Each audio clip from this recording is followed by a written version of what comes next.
Ayub pasal 20. Pendapat Sofar bahwa sesudah kemujuran sebentar, orang fasik akan binasa. Maka Sofar orang Naamah menjawab, oleh sebab itulah pikiran-pikiranku mendorong aku menjawab, karena hatiku tidak sabar lagi. Ku dengar teguran yang menghina aku, tetapi yang menjawab aku ialah akal budi yang tidak berpengertian. Belumkah engkau mengetahui semuanya itu sejak dahulu kala, sejak manusia ditempatkan di bumi, bahwa sorak-sorai orang fasik hanya sebentar saja, dan sukacita orang durhaka hanya sekejap mata. Walaupun keangkuhannya sampai ke langit, dan kepalanya mengenai awan, namun seperti tahinya, ia akan binasa untuk selama-lamanya. Siapa yang pernah melihatnya bertanya, di mana dia? Bagaikan impian ia melayang hilang, tak berbekas, lenyap bagaikan penglihatan waktu malam.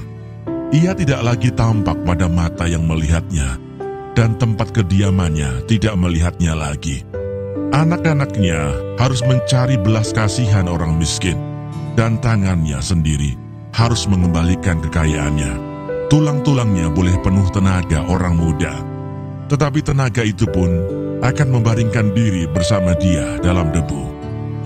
Sungguh pun kejahatan manis rasanya di dalam mulutnya, sekalipun ia menyembunyikannya di bawah lidahnya, menikmatinya serta tidak melepaskannya, dan menahannya pada langit-langitnya. Namun berubah juga makanannya di dalam perutnya, menjadi bisa ular tedung di dalamnya.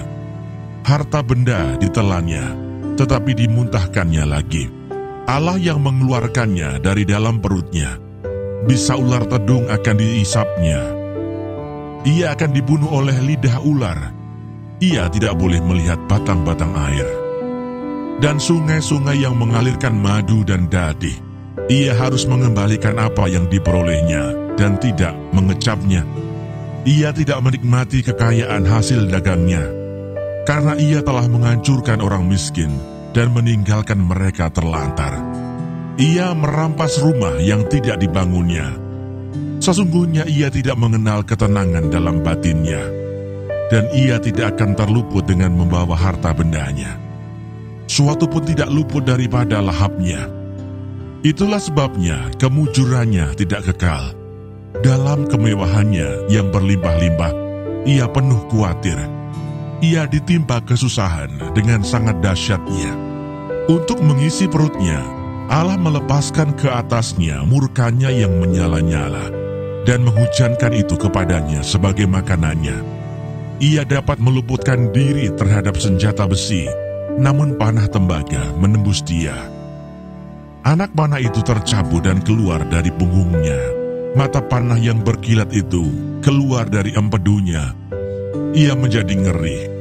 Kegelapan semata-mata tersedia bagi dia.